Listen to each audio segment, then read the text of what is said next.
Hi guys, so today ay bumili tayo ng collar ng mga pusa. Tapos i-adjust natin siya ng ganito. So si mama ang mag-a-adjust. Itong adjust, ang gagawin mo.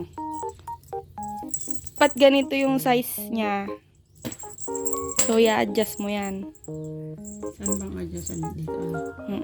Oh, yan siya. Sabi niya kunin ko daw siya. Hello ka naman. Hello. Siyempre, dapat ko rin Saan nung gagawin mo? I-adjust ko daw to. I-adjust mo yan. Isasagad mo ng adjust. Hindi, isasagad mo ng adjust kasi maliit lang naman yung ano nila. Oh. So, ganyan lahat. Okay.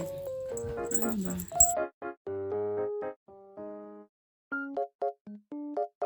Tapos, tuturuan namin kayo kung paano tatawagin ang mga pusa.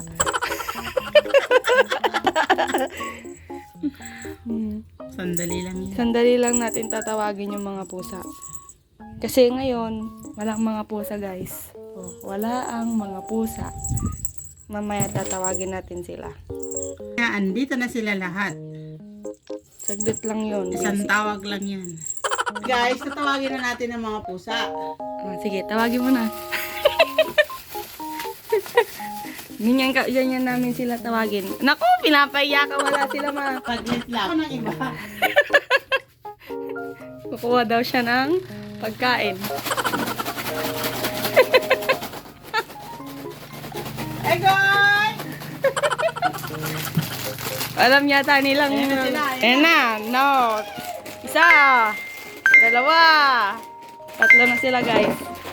Tatlo pa tayong tatawagin. Okay, andito na yung hari. What? Yan, nalalagyan natin ng mga collar. First to say, Tapos guys. ayun yung isa.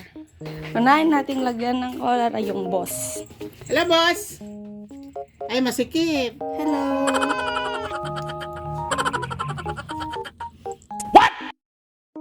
Yan. Okay. Yan. Yehey! Next. What? Po si Tanggol. Si Egoy lang yata malaki yung leg niya. Mataba eh. Siya yung boss eh. Next natin si Orange. Mapapalitan na yung collar niya na red ribbon.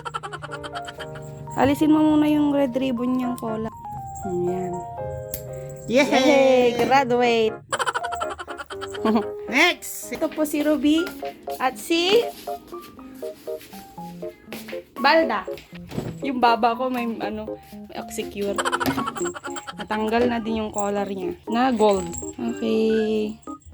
Pink kasi siya lang ang nag-iisang Reyna! Oh my God! Wow! Oh, yan kay Balda. Baka masabit niya to.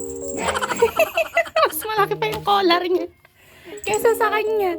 Oh.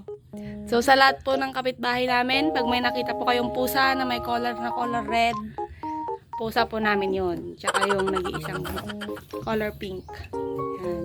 Ang pang isa, kasi pusa namin isa layas. Hindi namin alam kung nasaan. Ano, hindi ka sanay na may collar, no? Oh, Si Ruby, diba? wala pa alam. Uy! Ginagawa mo! Goy! Ang cute naman ni Egoy! Ay! Ang cute naman ni Egoy! Oh my God! Wow! Uy! Oh. Oh, diba? Ang cute. Diba? Si Orange. So, yun lang guys. Nakabit na namin. Si Egoy. Hindi pa din makapaniwalang may collar. Bye-bye. So, sa lahat po ng kapitbahay namin, lahat po ng may ganitong collar, ay pusa po namin yun. Bye guys!